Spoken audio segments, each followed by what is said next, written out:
হ্যাঁ, আমি চাইছি ওদেরও পরীক্ষা বাদ হোক,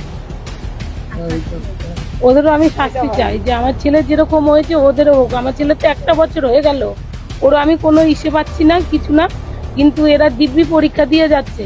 কিন্তু আমার ছেলে কোনো অন্যায় করেনি, কোশ্চেন না করার ইসেতে ওকে এইরকম ভাবে মেরেছে। আমি চাই ওরা জানি শাস্তি পায়। প্রশ্নের উত্তর না বলা ইছাপুরে মাধ্যমিক পরীক্ষার্থীকে বেদম প্রহার। প্রশ্নের উত্তর না বলায় মাধ্যমিক পরীক্ষার্থীকে বেদম প্রহার করার অভিযোগ উঠল অন্যান্য পরীক্ষার্থীদের বিরুদ্ধে। নোয়াপাড়া থানায় ইছাপুরের ঘটনা। জানা গেছে, Ichapur north plant high school ও গারুলিয়া মিল হাই স্কুলের সিট পড়েছে ইছাপুর বিদ্যুৎ কিঙ্কর হাই স্কুলে।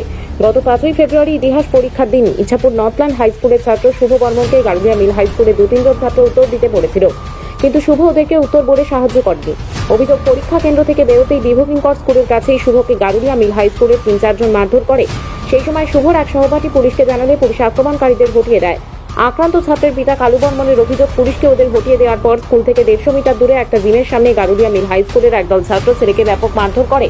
পরদিন ছেলেকে কলকাতার আরজিকর হাসপাতালে ভর্তি করি। বৃহস্পতিবার রাতে ছেলেকে হাসপাতাল থেকে বাড়িতে এনেছি। ওই দিন রাতেই নোয়াপাড়া থানায় অভিযোগ দায়ের করেছি। কালুবাবুর দাবি, হাসপাতালে ভর্তি থাকায় ছেলে দুটো পরীক্ষা দিতে পারেনি।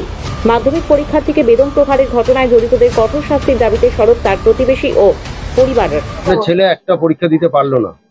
হ্যাঁ, এবং মারধরও করা হয়েছে। হ্যাঁ, কবে মারধর করা হয়েছে? এটা হয়েছে আপনার 5 তারিখ। আচ্ছা, 5 তারিখ সোমবারে এই ঘটনা ঘটেছে। কি চাইছেন আপনারা?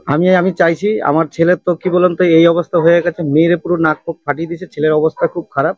আমাকে আরজিকল থেকে ওখান থেকে লেটার দিয়ে দিয়েছে, আবার আমাকে সোমবার দিন নিয়ে যেতে বলেছে।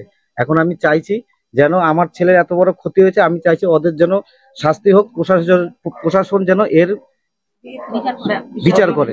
আপনারা থানায় জানিয়েছেন? আমরা থানায় এফআইআর করে এসেছি। প্রশাসন কি আশ্বাস দিয়েছে? প্রশাসন বলেছে ঠিক আছে, পরীক্ষা গেলে আমরা এই ব্যাপারটা দেখবো।